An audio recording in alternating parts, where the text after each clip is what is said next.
You're listening to Pombo and Peter's Picks, the home of your favorite sports betting podcast. Presented by The Daily Goat.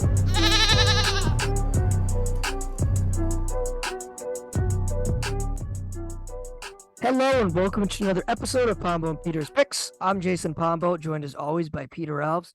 Peter, how we doing? Happy Friday. Yay, football. Happy Patriot training camp. We're talking before this. Rip, I'm not there. So sorry. I can see the Commanders though. Nobody wants to see them. See Terry McLaurin. That's about it. Actually, speaking of the Commanders, I saw a picture online. It was the crowd at training camp last year compared to this year, and the crowd is like tripled. Sure. Oh, I guess it's with Dan Snyder selling the team and Josh Oh. Harris moving in. I guess people are actually showing up. So, but you're right. If you wanted to see Commanders practice, yeah, Terry McLaurin would probably be the guy. So out of principle, right? I gotta bet the over just out of principle, right? It's their wins, even though I think they're gonna be terrible, probably. Maybe. I don't know. It depends. I mean, honestly, I don't know, how attached are you to the Washington area? I'm not. My boss did say during our status meeting for the mid-year, he was like, I'm so sorry for all the Washington teams being terrible. And then he literally called me out because I'm from Massachusetts. And he was like, yeah, you don't know what that feels like. You will though, if you live here long enough. I was like, oof. Time to move out. Yeah, right. It's for Wizards, Commanders. Capitals are National- pretty good though. They won a Stanley Cup. I don't know if people care. Well, they don't anymore. Well, Ovechkin's still on that team, but even the Nationals won a World Series 3 years ago, and they suck. So Yeah, but they did win two. The city's won two in the last 10 years. That's not terrible. yeah, but now they're in the base. Not the Capitals, but Yeah, no, I know what you're saying. The Commanders, uncertain future. The Wizards traded Bradley Beal. Yeah, you're right. I get what you're saying. But Peter, speaking of the Commanders, speaking of Patriots training camp, it is the best time of the year, Peter, for this podcast. We are doing divisional over-unders. This week, we're going to start off with the AFC West and the NFC West. Wanted to start that because Patrick Mahomes and the Kansas City Chiefs are the defending Super Bowl champions. So it probably would start off best to start with that division.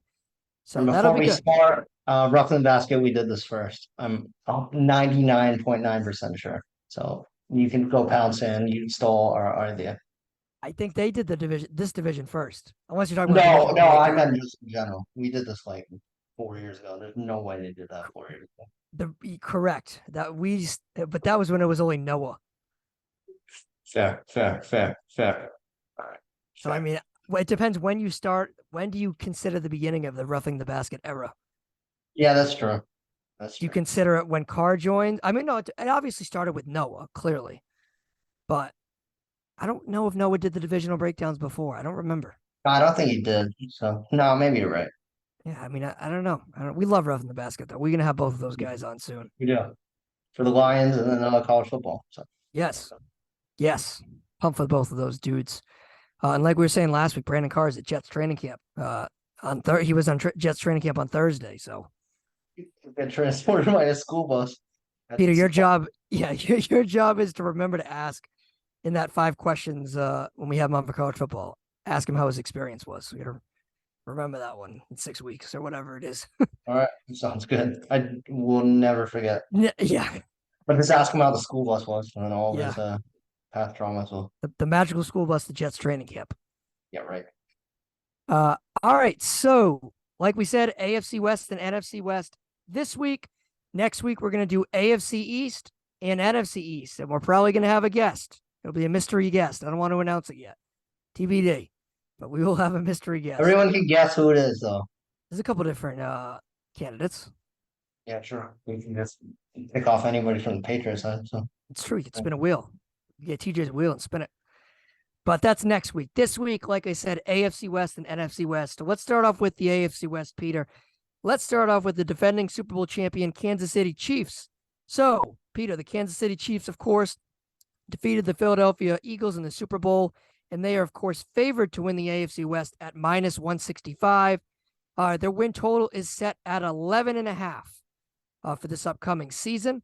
Just a little bit of a summary of their offseason. They elected to let offensive tackle Orlando Brown walk in free agency And to replace him, they signed Jawan Taylor to a 4-year, $80 million deal. Jawan Taylor coming over from the Jacksonville Jaguars.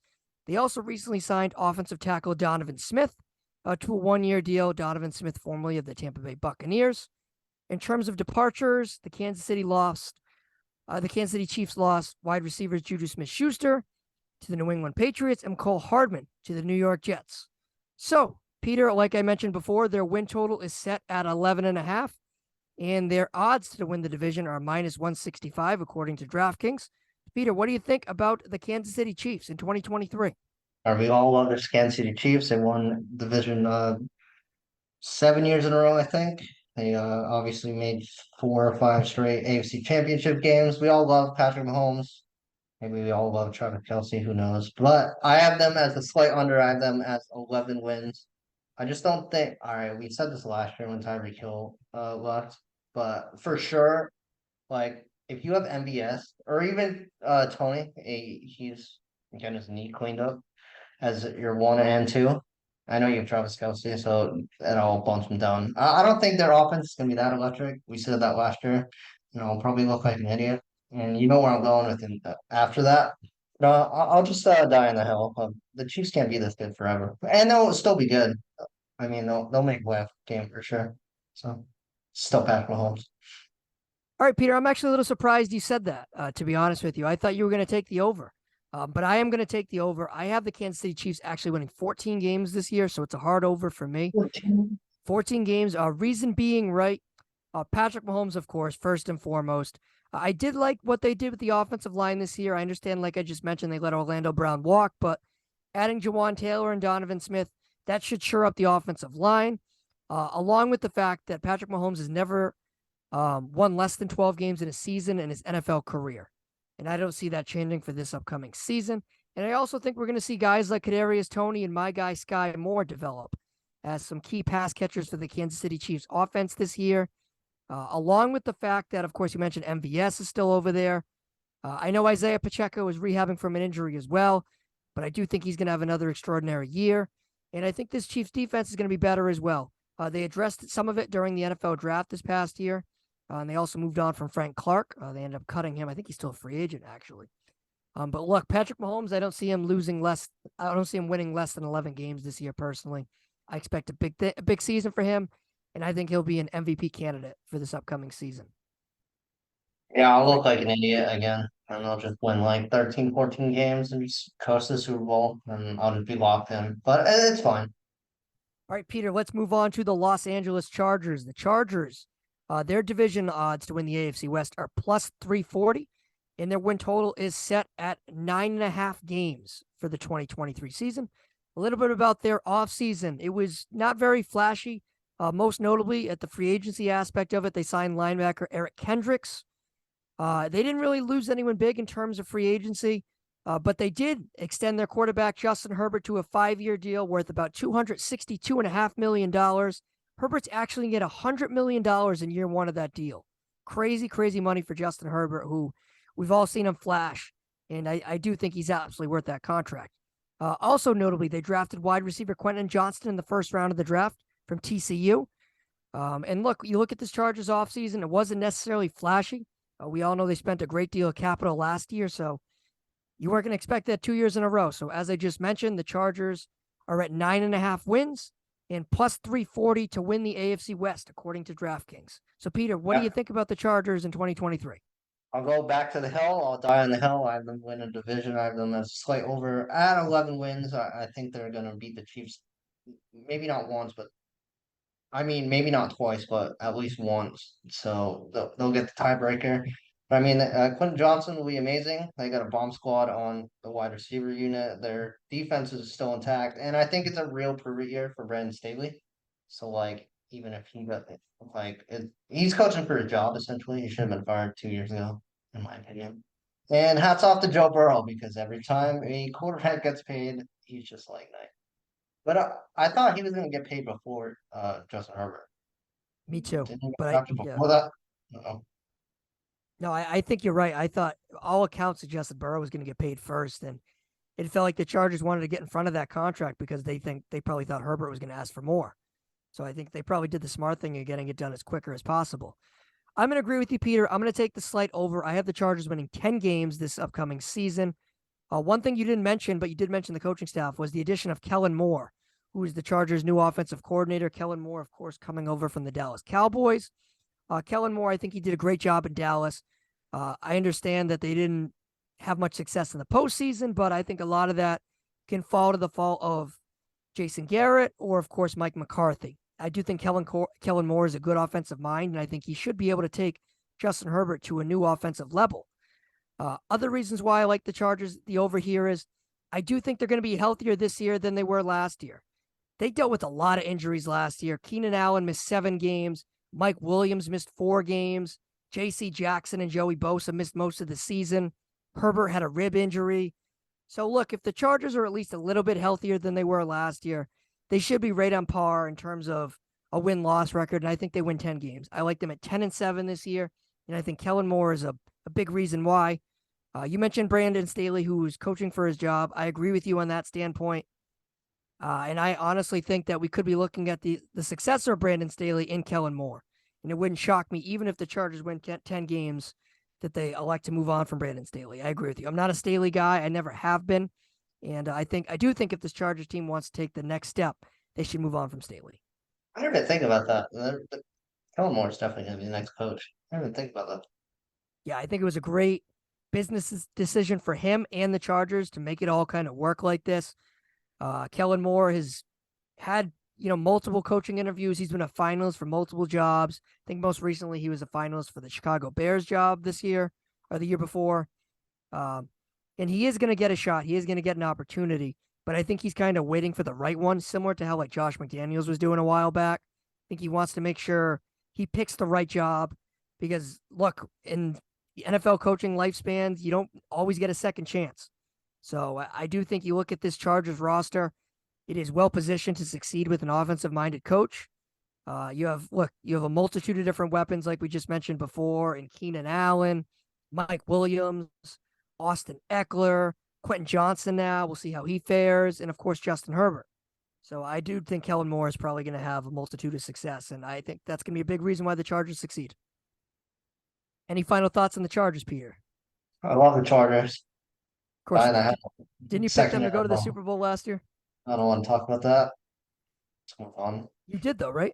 I'm not crazy. I did. It's the Chargers and the Bucks. Yes, I I thought had you had, but Who did I have? Oh, I had the Vikings and the Chiefs. oh yeah, that's right. I did the Vikings. It was a little different. And the Vikings didn't do well in the playoffs, but they did well in the regular season. So, Shout out to Cordero. If you know, you know. yep. Shout out to Survivor. Yeah. Yep. All right, Peter, let's move on to the Denver Broncos. According to DraftKings, the Broncos win total is set at 8.5 games, and they are plus 550 to win the AFC West. Of course, the Denver Broncos are coming off a disappointing 2022 campaign. They might have been the most disappointing team in football last year. A little bit about their offseason. They, of course, fired head coach Nathaniel Hackett after one season, and they brought in Sean Payton, former head coach of the New Orleans Saints, to be their head coach. The Broncos addressed both their offensive and defensive lines this offseason. They signed guard Ben Powers to a 4-year deal worth $52 million. And they brought in offensive tackle Mike McGlinchey to a 5-year deal worth $87.5 million. Mike McGlinchey, of course, coming over from the San Francisco 49ers. In terms of the defensive line, they lost Trement Jones to the Seahawks, but they did replace him with Zach Allen. They signed Zach Allen to a 3-year deal worth $47.75 million. Zach Allen coming over from the Arizona Cardinals. So, Peter, like I just said, Denver Broncos win total is set at 8.5 games, and DraftKings has them at plus 550 to win the AFC West. So Sean Payton in the fold, Russell Wilson going for year 2 for the Denver Broncos. How do we feel about Denver? I have them as a slight over. I think they're going to win 9 games. They might sneak into a playoff spot. We'll see. They had 5 wins last year, and the whole world collapsed on them. So I don't think they can do as worse as they did last year. They don't have as many primetime games. Sean Payton is there. Nathaniel Hackett shouldn't have ever got hired in the first place. And Carr, my running back of the future, present, and now Javonte Williams is on that team. So, but real, Jerry Judy's playing for a contract. So, Yeah, I don't that know. makes a lot of Russell sense. No, Wilson's got to prove it. That's it's true. I'm going to go with the slight under here. Slight. I think the Broncos win 7 games this year. So I do think they get a 2-game improvement under Sean Payton. But I do think they have some holes in the roster. Look, I love Sean Payton. I think when things are going right, he's a top 5 head coach in the league. But I do think it's going to take some time. So Sean Payton, I don't know if you saw it, Peter, but on Thursday he made some strong comments saying that this Broncos roster got dealt with the worst coaching circumstances in NFL history. He talked about how it wasn't all Russell Wilson's fault and the offensive line was putrid. And he kind of talked. He also threw some shade at the New York Jets, and he said that the Jets he's glad the Jets are on Hard Knocks because he said teams usually fail when they're on Hard Knocks. I think he mentioned the Jets in particular because that's where Nathaniel Hackett is. So I do think Sean Payton is kind of saying that to give his roster and his players some confidence because I think they exited the 2022 season with a lot of questions, a lot of probably their heads are kind of hanging down and they're like, maybe we're not as good as we all thought we were. So I think Sean Payton's trying to build up their confidence. But I do think it's going to take some time. I have the Broncos under, and I think they win 7 games. I think they need to get better offensively. I think I still have some question marks about Russell Wilson. Can he get back to the level that he was playing with the Seattle Seahawks? I'm not 100% sure. You mentioned your guy, Javonte Williams. Is he going to be healthy? He got hurt, and I think it was in October of last year. So is he going to be healthy enough? Yeah, ACL. Is he going to start off the year on the pup? Is he going to play? I think that goes without being said looking forward. He's an important part of that Broncos offense. I also think this AFC West is a difficult division with the Chargers and the Kansas City Chiefs, along with the fact that the Broncos haven't had a winning season since 2016. So I think they'll improve, but I don't think they're going to get. That's crazy. They haven't had a winning season since 2016. And let me remind you, the Peyton Manning left in 2015. So that tells you that this Broncos team, which comes from football pedigree, they had John Elway, who was the GM for a while, and they've had some failures at the quarterback position, and they just haven't necessarily got it right. And I do think they eventually will get it right under Sean Payton, but I think this year they take a step forward, but it's not going to be a step forward in which they get a winning record. So I like the Broncos with 7 wins. So I'm going to take the slight under here, Peter. And I'll speak for all of America. We'll all love Russell Wilson isn't shoved in our face 4 out of the first 5 games on primetime. It's pretty good. Yeah. So bad. That was week 1 Monday Night Football, right? Denver, Seattle. Yeah, and then it was like Sunday Night Football, Thursday Night Football, Monday Night Football. Yeah. Yep. Something like that. All right, Peter, let's move on to, last but not least, the Vegas Raiders. The Vegas Raiders, they have the longest odds to win the AFC West. They're at plus 1,200 according to DraftKings, and their win total is set at 6.5. A little bit about the Raiders offseason. They were busy. They, of course, moved on from quarterback Derek Carr, and they brought in quarterback Jimmy Garoppolo. Jimmy Garoppolo agreed to a 3-year deal worth $72.75 million. Garoppolo did pass his physical, so the contract stands, and he is healthy. They also brought in wide receiver Jacoby Myers from the Patriots. He agreed to a 3-year deal worth $33 million. They also placed the franchise tag on running back Josh Jacobs. Jacobs, of course, which we mentioned last week, is looking for a long-term extension, but he's still in the fold in Vegas for this season. During the draft, the Raiders selected edge rusher Tyree Wilson from Texas Tech at number 4 overall. And they also drafted tight end Michael Mayer from Notre Dame early in the 2nd round, pick number 35. In terms of losses, they did trade tight end Darren Waller to the New York Giants. So, Raiders win total set at 6.5, and their division odds are at plus 1,200. Peter, how do we feel about our Vegas Raiders? Or maybe I call them my Vegas Raiders. Yeah, you love Josh McDaniels, so die with that hill. I have them as a slight under 6, maybe even 5. The quarterback position is a little shaky. I don't know if Paul Prunier is going to start. Right, if Brian Hoyer will start week 1, or if Jimmy Garoppolo can stay healthy, and then Josh Jacobs isn't even signed his thing, and he wants a long-term extension. Now, obviously, hurt him in the long run, and yeah, I mean, it's just the Patriots 2.0. Their defense should be better than last year, and a conspiracy theory, they signed Jacoby Myers because they literally handed him a win last year. I literally forgot about that. Okay, I've never forgotten about that. How could you even forget about that? I'll never forget that. Ever. No, I forgot he was on the Raiders. Oh yeah, I would never forget. of course. And if we do go and that happens again, I'm never going back to that city ever again.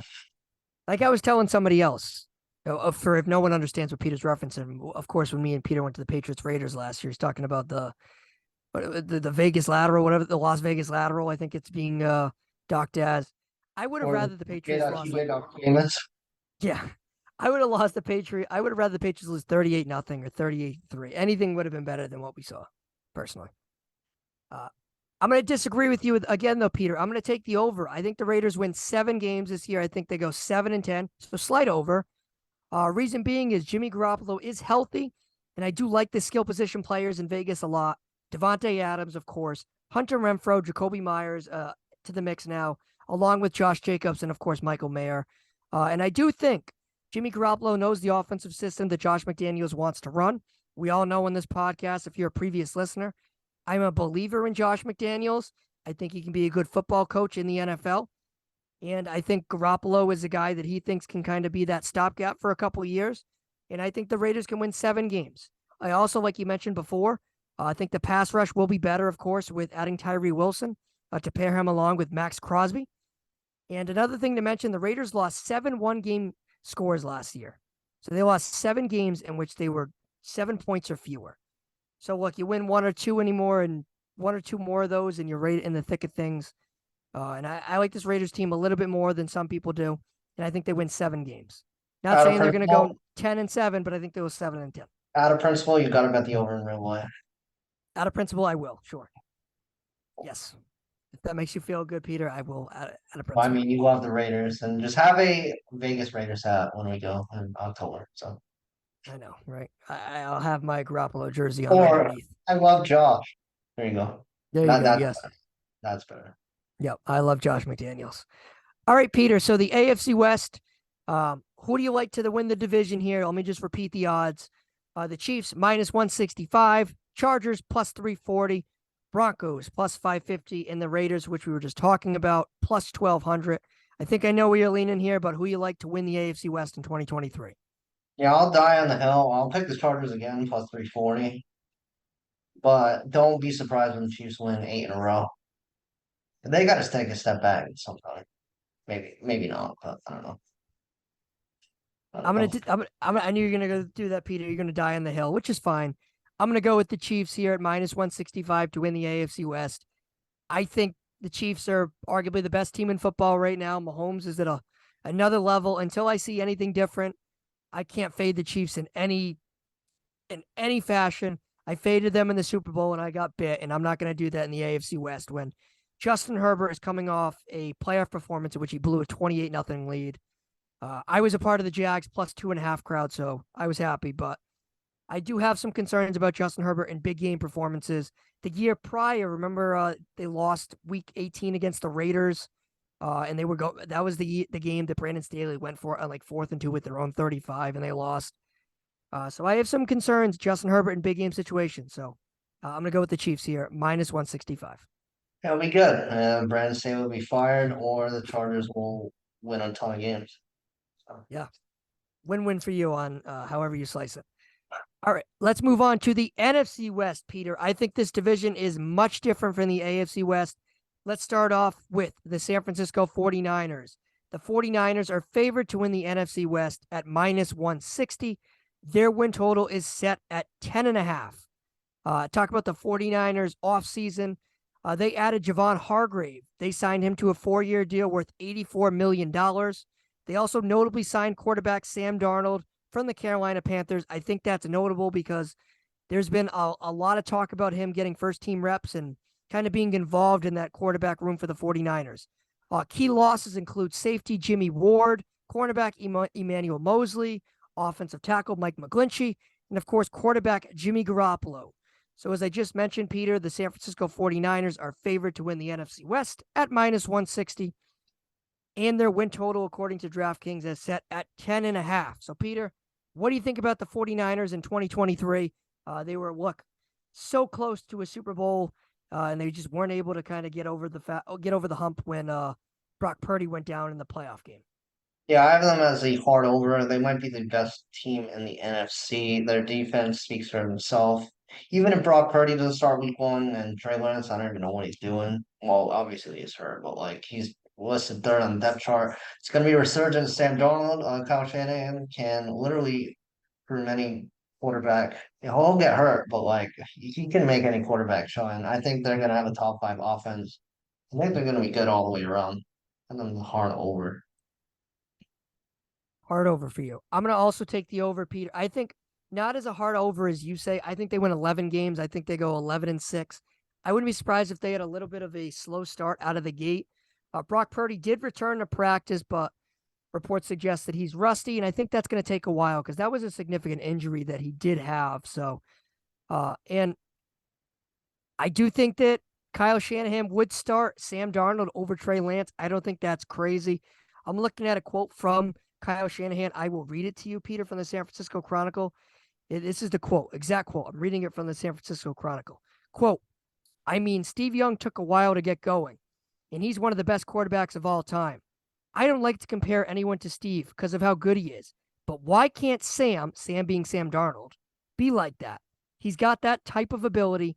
He is that type of person, and I'm just pumped that we could get a talented guy like him here. So look, Kyle Shanahan is basically comparing Sam Darnold to Steve Young. That's a pretty steep comparison. It's clear that this is somebody Kyle Shanahan clearly identified, and that's why he's here. So I do think we're going to see some Sam Darnold this year at some point in time. And look, I like Sam Darnold more than most. I'm obviously not on his wagon anymore. I was on it during the Jets days and the first year in Carolina, but that did not go well for him at all. So if It anyone might can be a get year too late though to get off the wagon. It's you're Kyle right. Shanahan.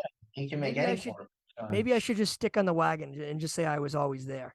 So if anyone can get anything out of Sam Darnold, it would be Kyle Shanahan, like you just illustrated. But I know I was just talking about Sam Darnold, but I do think Brock Purdy will be the starter. But if Purdy does struggle or he shows some rust or something like that, do not be surprised when Sam Darnold enters the game. Do not, because it's going to happen, in my opinion, at some point.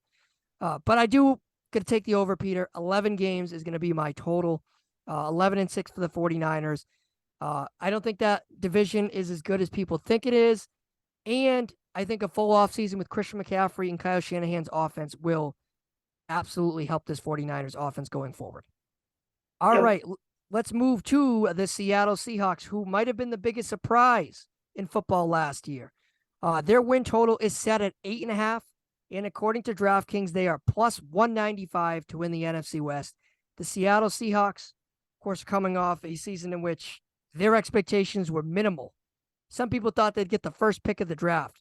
I remember when we did an NFC West preview last year that we said that Jimmy Garoppolo was going to end there and they were just kind of buying time for him to get released and that they would no way in no shape enter the season with Drew Lock and Geno Smith as their quarterbacks. And that's exactly what they did, and they had success with it.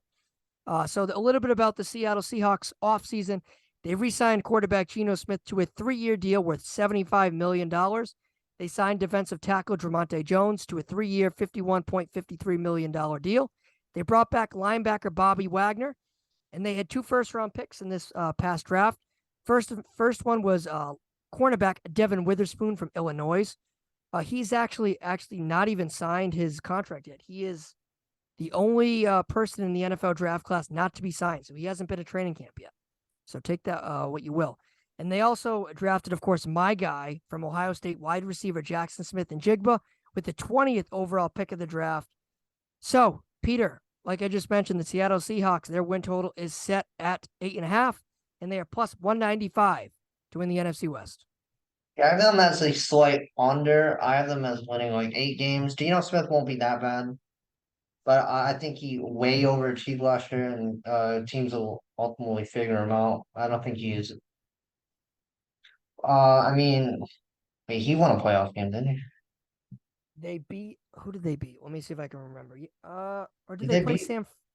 Oh wait, no, they lost, and then because the Giants beat the Giants beat the Vikings. Vikings. No, they lost. You're right. All right, so it doesn't even matter. I mean, they made the playoffs. Nobody thought they would do anything. They thought everybody was going to be in the basement. Oh, your boy JSN. I'm not saying that name ever, but like that wide receiver team should be a bomb squad. But I think they just overachieved last year, and they'll take a little step back, but they won't be. as bad as we felt last year. So heads up. And Pete Carroll, you did win Pete Carroll versus Russell Wilson. So you cannot take a million laughs out of a million. Well, Pete Carroll certainly won round one of the Russell Wilson versus Pete Carroll sweepstakes. I do think Russell Wilson is young enough. There's still more to come, but I'm going to agree with you, Peter. I'm going to take the under as well. I have the Seattle Seahawks winning 7 games this year. I think they go 7-10, which is a slight regression from last year. I do think Geno Smith is going to come back down to earth a little bit. His numbers were out of this world. He was a top 10 quarterback in nearly every statistical category last season, from analytical stats, from just normal stats, passing yards, completion percentage, whatever you want it to be. Geno Smith was right there in every statistical kind of category. And I do think they come back down to earth a little bit. 7-10 seems fair for the Seahawks. And I don't think they're going to be, like you mentioned, I don't think they're going to be in the basement of the NFC West or the NFC in general, but I do think they take a step backward compared to where they were. And I think one thing that could be kind of a talking point next year will be, should the Seattle Seahawks have drafted a quarterback instead of kind of taking a cornerback and a receiver? Should they have put some draft capital in a quarterback position? Because they elected to pass on that every step of the way for this past draft. So I think that's going to be one talking point going forward. But I agree with you, under 8.5. All right, let's move on to the Los Angeles Rams. The Rams are coming off a very disappointing 2022 NFL season. Their odds to win the NFC West are plus 1,000. DraftKings has them set at 6.5 wins for the upcoming season. A little bit about the Rams offseason. Nothing flashy, because we all know that the Rams are sort of in cap space purgatory. They don't really have the money. They don't have any money. They don't have any draft picks. They're kind of in that weird stage. They had no real notary additions. They did trade away cornerback Jaylen Ramsey to the Dolphins. They lost safety Taylor Rapp, defensive tackle Ashawn Robinson, and of course quarterback Baker Mayfield signed with the Tampa Bay Buccaneers. They also traded wide receiver Allen Robinson to the Pittsburgh Steelers. So Sean McVay and the Rams, so I should say Sean McVay in general, he elected to come back to the Rams after some people speculated that he was going to take some time off. He was going to be a broadcaster, but that is not the case. McVay is the head coach of the Rams, and it looks like he's going to be for years to come. So DraftKings 6.5 wins, and DraftKings has them at plus 1,000 to win the NFC West. What do you think about the Rams in 2023? I like the Rams roster as a whole. I mean, they were god awful last year. And Sean McVay can will them to win a few games, but I have them as the slight under just for the fact I think this is Matt Stafford's last year of competency. I think his back is going to give out. And I think he's going to get really hurt and contemplate retirement. And yeah, that's the only thing. But I would also be surprised if he does stay healthy for 17 games. So they will hit that over by a million. But for right now, the under. Speaking of Stafford, there was rumors that they at least looked into the potential of trading him this offseason. They didn't elect to do it. But I agree with you. I don't think Stafford is long for the Rams. This might be his last year in LA. I wouldn't be surprised if they can get out of his contract next year. So I don't be surprised if this is it for Stafford and the Rams. But I am going to take the over. I think the Rams win 8 games. I think they go 8-9. Reason being, right, the Rams, I think they won 5 games last year, and they did so while Stafford and Kupp missed both 9 games each last season. And it is still Sean McVay, who I think is a top 5 coach in this league. I think Sean McVay gets the best out of his teams, and this isn't the most talented roster he's had, and it's clearly aging on both sides of the ball, and they don't have as much talent as they've had in previous years. But I do think Sean McVay is good enough to kind of survive. Even if Stafford is going to miss a couple games, I think they're good enough to win some games. I think they go 8-9. 8-9 seems fair, and I'm going to take the over on them. Oh, that's a hard over. Should have done really. Yeah, I look, if Stafford stays healthy for, let's say, most of the year, let's say he plays 12 games, I think they can still win 8 games. I really do. I think Sean McVay is that good of a coach, personally. All right, last but not least, let's move on to the Arizona Cardinals. The Cardinals are, of course, look, they're favored to be in the basement in the NFC West. Their win total is set at 4.5 games, and they are plus 2,500 to win the NFC West. Their offseason was, look, they lost a lot of pieces. They did, however, hire Jonathan Gannon to be their new head coach, replacing Cliff Kingsbury. And they were able to keep safety Budda Baker. Baker agreed to like a incentive-laden 1-year deal, so he's going to stay in Arizona for this year. They also drafted Ohio State tackle Paris Johnson with the 6th overall pick of the draft. In terms of losses that I was just talking about, wide receiver DeAndre Hopkins.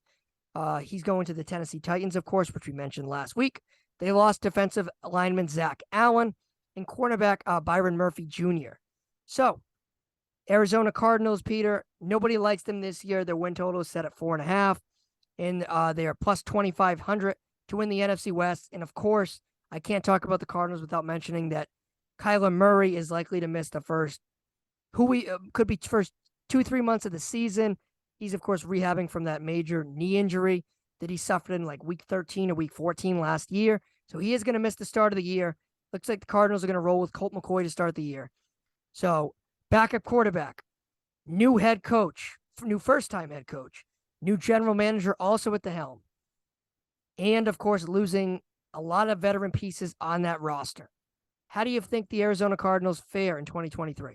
So I have them as the under, obviously, but I don't think they're going to be the worst team in the NFL, surprisingly, even with Kyle Murray and everybody depleted. And for your sake, I don't think even Colt McCoy is going to start. I think Clayton Tune is going to start. Ooh. Yeah, that's my bold take for the NFC side, I guess. I really think Clayton's going to get a look. Because what do they need Colt McCoy for? They're going for well, I mean, Kyler's paid all that money anyway, but I don't know. I mean, Colt McCoy has shown that he can win some games in spurts, right? I don't think they want to win. I don't think they want to win games, though. I mean, that's I fair. mean, it is a professional football team, and they do need to win as many games as possible. But like, do they want to win games? No. You could make the argument that they are the most likely team to get the first pick of the draft for this next year. And that's where I think they go. I like the under, Peter. I think they're going to win 2 to 3 games this year. I don't really think it's that far of a stretch. I think this roster has a multitude of different holes. I don't think Jonathan Gannon's going to succeed in Arizona. He, of course, was the defensive coordinator with the Eagles last year. And look, I think he's going to be in over his head for this first year. I think Murray's going to miss probably the first 10 games of the year. And even when he returns, I don't think this Cardinals team is set up for success. I really don't. And I think the Cardinals will get the first pick of the draft. Cardinals are going to be a fun offseason team to talk about because if my kind of idea plays out the way that I'm talking about, the Cardinals get the first pick of the draft, along with the fact that they do also own the Texans' first round pick, which likely will be a top 10 pick in the draft. So will the Cardinals roll with Kyler Murray first overall and trade the first overall pick or trade down? Or will they select Caleb Williams from USC, who people are calling the next Patrick Mahomes? So It's true. I mean, I don't think the Cardinals will because I think that's way too obvious. Like last year, like nobody thought the Bears were the worst team. I don't even remember who I thought or said. That's fair. I mean, everyone. Maybe the Texans, but like they screwed it up in week 18. But yeah, I bet you I thought it was probably the Texans. yeah, it's To be probably the honest Texans. with you. But All right, so we agree on that one though, Peter. All right. In terms of the NFC West, I think we both know where we're going here. The 49ers are favored, as I just said, minus 160. The Seahawks plus 195, the Rams plus 1,000, and the Cardinals, which we were just talking about, plus 2,500. Who wins the NFC West? I think I know where you're going, of course. all right, ready? Both together. Ready? 1, 2, 3. Cardinals. 49ers. Just Oh, kidding. 49ers. Yeah, with a bullet. yeah. I think the 49ers win this division by like 3 or 4 games. Yeah. They win it comfortably. And despite the fact that I think we could see a quarterback platoon down there in San Francisco between Purdy, Darnold, Lance, I like the Niners to win 11 games. I do. Just for one thing, it's a crime if Lance doesn't like go in there at all or like hardly ever. The Dolphins need to be investigated. They literally fleeced the 49ers. It goes back to I agree with this, and it's been a little reported a little bit that when the 49ers originally made that trade up with the Dolphins, Kyle Shanahan wanted Mac Jones and John Lynch and the 49ers owner wanted Trey Lance, and I do believe there's some merit there. I absolutely do. And ultimately, I do think Shanahan was coaxed to go with Trey Lance, but I don't think that would have been his pick. I really don't. And I think how we've seen it play out now entering year 3, I know Lance has dealt with some injuries, but do the 49ers bring in Sam Darnold and Kyle Shanahan calls him the next freaking Steve Young if he's a believer in Trey Lance? I don't think he does. So, all right, Peter. So that was fun. We have a lot more to go for the next coming weeks. So that was, of course, the AFC West in the NFC West preview. So check that out. And Hey, football. Okay, get ready for 19 more weeks of football. Yay. yes, football on this podcast for like the next 4 months. Can't wait, Peter. Probably longer than that, probably closer to 5 months. So hell of exciting. I think we had a great first 2 divisions. Next week we're gonna do the NFC West, I'm sorry, NFC East. Talk about the defending NFC champion Philadelphia Eagles. In the AFC East, we're talking about our New England Patriots. So that'll be fun, Peter. I'm excited for that. I think we had a good start for our divisional breakdowns here. But before we conclude the podcast, there's a couple things I want to talk about. Peter, let's go to the NBA quickly here. Jaylen Brown, he finally, 3 weeks later, agreed to his 5-year Supermax contract extension with the Boston Celtics. Finally, Peter, I've been calling it for 3 weeks, waiting and waiting and waiting. It finally got done this past Tuesday. Jaylen Brown had his officially signed the contract on Wednesday, so he is officially a member of the Boston Celtics. A little bit about the contract itself. There is no player option, which we kind of discussed in the podcast a couple weeks back, and there is a trade kicker in that deal. So a trade kicker basically means that if Jaylen Brown gets traded, he gets paid more, and the Celtics will be on the hook for more money. So it gives Jaylen Brown a little bit of more say about where he could get traded to if he does end up getting traded.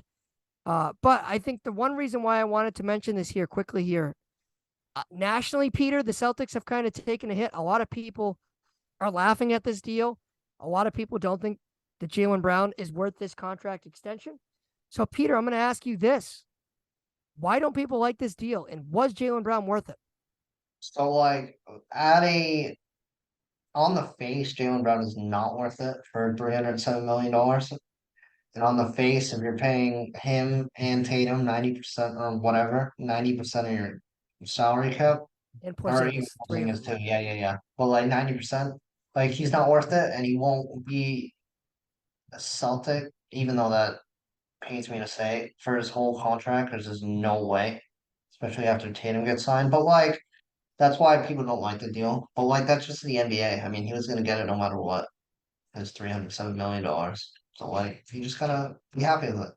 I don't know. Look, I understand why people look, if you're not as if you don't follow the Celtics closely and you're looking at it from afar, you're like the Celtics just paid their second best player who had 8 turnovers in a game 7, the highest paid contract in NBA history. Certainly when you look at it in a vacuum, it's like, oh, like that doesn't make too much sense. But you look at it from the Celtics perspective, it makes all the sense in the world. They paid market value for him. He is a supermax player in today's NBA. He is. He's better than Rudy Gobert, who's getting paid that. He's better than John Wall, that was getting paid that. He's better than Russell Wilson, that was getting paid that. You know, Mike Conley, who was getting it. And all you can go on and on and on. And he is worth that. Zion Williamson, who hasn't been on the court. Like, he is worth all this cash. And I understand that the Celtics haven't won yet and that he kind of melted in the playoffs, but he is worth it. He's going to be 27 years old in October. He's still in his prime. He's still an ascending player coming off an All-NBA second team kind of season. And I think the Celtics should do this deal 100 out of 100 times. I don't think it's a slam dunk that Jaylen Brown finishes the contract with the Celtics, but I do think the Celtics want to win with Jaylen Brown. I think they want to give themselves like a 2 or 3 year kind of sample size with this core and then kind of go from there and then make difficult decisions if they have to.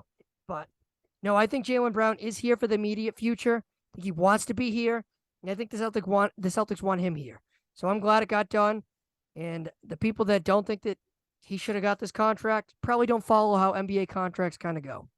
Yeah, I think they have a 2, 3 at the most year window. And then that's Yep, it. I agree. I think they have to win within these next 2 years. this coming season or the season after. If they don't, then I think either Brown, Tatum, or Porzingis goes somewhere else in that year 3. We'll see how that shakes out. I mean, obviously, if something fluky happens and one of them gets hurt in year 1 and year 2 they lose in the finals, maybe you look to run it back into year 3.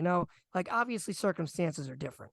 So, all right, Peter, I had to get that off my chest. I am very happy about this extension. Last thing I want to hit on, some MLB stuff. The trade deadline is coming up August 1st. We're not going to have a show before the trade deadline has went and passed. And we have a couple moves that have happened and a couple announcements. First and foremost, it feels like we've talked about it every week. I guess we'll stop talking about it now. The Angels will keep Shohei Ohtani, and they plan on being buyers at the trade deadline. They already started that. They brought in Lucas Giolito from the Guardians, right? He was the Guardians, right? They brought him in. They also brought in a reliever in that same deal, and they reportedly going to be aggressive buyers in this trade deadline. The Angels are hot recently. I think they're 7-3. Oh wait, in the last 10. White Sox, not White Guardians. Sox. You're right. Sorry, White Sox. I knew it wasn't the Guardians. Guardian sounded wrong off my tongue. Who did the Guardians trade? I'm crazy. The Guardians? Oh well, Ahmed Rosario to the Dodgers right after TJ got. Yep. I thought he was on second base, but yeah. That's what it was. So that happened. But moral of the story, he's not going anywhere. He's going to stay. I'm not surprised. Like I said, there was a 65% chance he'd stay. I said that a couple weeks ago. I think you've also felt the same, but your heart told you otherwise. So how do you feel about it? And are you rooting for the Angels now? I mean, they are 53-49. Are they in the wild card? I mean, they're probably 3.5 out. 3 out. Yeah, 3 out. I mean, with my heart, everybody that doesn't expect them to go far, my heart is still out. They could get the whole world. Happy he's not on the Mets. Happy he's not on the Yankees. But like in the long run, they'll regret it because he's gonna go to the Dodgers or the Mariners or the Giants or not the Angels. But I do what we gotta do to keep fans happy and just I don't know, sell tickets and it's gonna be a shame when he's not in October again. But yeah, I mean, look, I do think this team has an opportunity to make the playoffs if they are aggressive buyers in the trade deadline. They clearly need pitching. And I don't necessarily rule out the possibility that they come out of this deadline as the biggest winners, because I do think they might see this as we have a half a season to prove Ohtani that we want to keep him, to prove that we can get to October. Let's say the Angels sneak into the wild card and maybe they win round 1. Can they convince Ohtani to take a little bit less to stay? I mean, I wouldn't put the chances of that at 0. I still think they're slim. I wouldn't bet on it. I still think the chances of Ohtani re-signing with the Angels is probably. He hit a home run today or on Thursday. He pitched a one-hitter a complete game on Thursday. Like, bro, he's out of this world. He's out of this world. Out of this world. He is a true specimen. Other things, Peter. Any bold takes that you got for August 1st? I mean, not really. I've been big. Noah Syndergaard got traded too. Yeah, I've been banging the drum that the Cardinals are gonna blow it up. I really think they are. I mean, they're gonna trade Jordan Montgomery or Jack Flaherty. They're gonna trade one of their closers. I think they should trade Paul Goldschmidt and or Nolan Arenado. And when that happens, expect the Twitter chat to blow up and holy.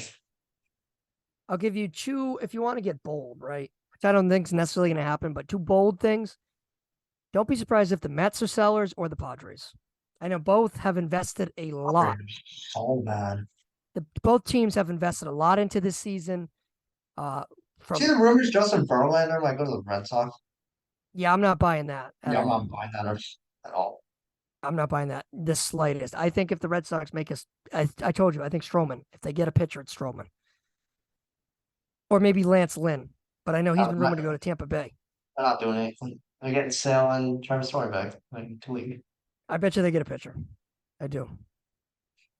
But don't be surprised if the Mets or Padres are sellers.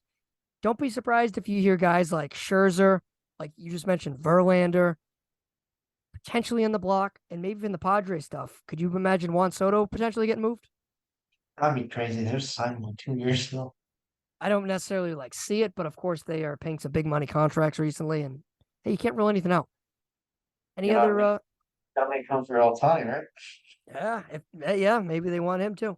Any MLB takeaways you want before 5 questions? It's my turn to ask you. Yes, and not really. I mean, Heim gets prospects for PK. That's good. Thought he was gonna just be let go. So there you go. So if the Cardinals unload like you're saying, that would be pretty crazy. I think that would be bold. Yeah, I don't know. I mean, maybe the Yankees will unload. So Maybe you'll be surprised about the Red Sox. Who knows? yeah, okay.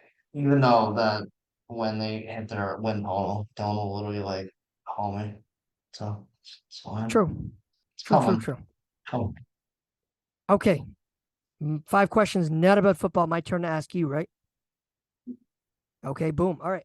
Question number 1. Outside of fantasy football, it's not about football. What is your favorite fantasy sport to play? I play basketball with you, and then I have another basketball. I don't really. I mean baseball because I'm really good at it, but baseball's way too long. Way too long. It's 27 weeks. I'm gonna agree with you. I think basketball is the superior one outside of football. Baseball is fun, but I agree with you. It is a little too long. I'm in one this year. I haven't been in one in probably like 10 years, and I'm in one. So I'm in like 5th place or something. If you want to do our $100 dynasty Oh auction no, league, no, no. Oh, what place are you in on that? second place. These are pretty good. You're in 2nd place. Yeah, I got a trivia, so and Devers and everybody. It's good. Wow, that's pretty good. I mean, hey, mine. I don't even think mine was a paid league, but I agree with you. Do you ever play fantasy hockey? I did it one time with Nathan, and I mean, I didn't know anybody other than like the big names and then the Bruins people. So Okay. Question number 2. Have you seen Oppenheimer? saw it on Saturday. It was really good. I thought it was a tad too long, but I liked it. I liked it. You saw I that? Yeah, I saw it in IMAX. I agree. I liked it. I agree with you. It was a smidge too long, and the beginning was. I didn't love the beginning, and I thought it was a smidge too long. Other than that, I liked it a lot, and I was a fan. Did you see Barbie with it? That's No. not a Did you? question, but that's just no, Did you? no, No. no, no, And no. I'm not. Well, I don't think I am. So it's good. All right. Question number 3. Peter, is currently Shark Week on the Discovery Channel. Have you tuned into any of it? No, I thought it was last week. Oh my No, God. it's this week. I know what I'm doing after this podcast. Shout out to Jason Momoa. No, I am not, but I will. Yeah, you have to. It's been good so far. I love Shark Week. I'm a religious listener or watcher, I should say. And the Meg 2 comes out next week. Uh, Yeah, if you saw the first Meg. But oh, can you hear me? yeah, you're good. All right. Question number 4, Peter. I had to ask you about sharks, but I'm going to stick to the ocean theme, Peter. Outside of sharks, what is the best sea animal or sea creature? Um, in a real world, it's a octopus because I just watched Little Mermaid, but in a fake world, it is Aquaman. It is what? Aquaman. Aquaman does not count. Yeah, that's why I said in a fake world, it's Aquaman. But no, an octopus. That's kind of boring, but I don't know. Okay. All right, Peter. Question number 5. Next week, I'm going to meet Hayden Christensen, the guy that plays Anakin Skywalker, right? So, Oh my God, be as happy as you were when you bet Obi-Wan. uh, if you could meet one actor, who would it be? Andrew Lincoln. I could have guessed that one.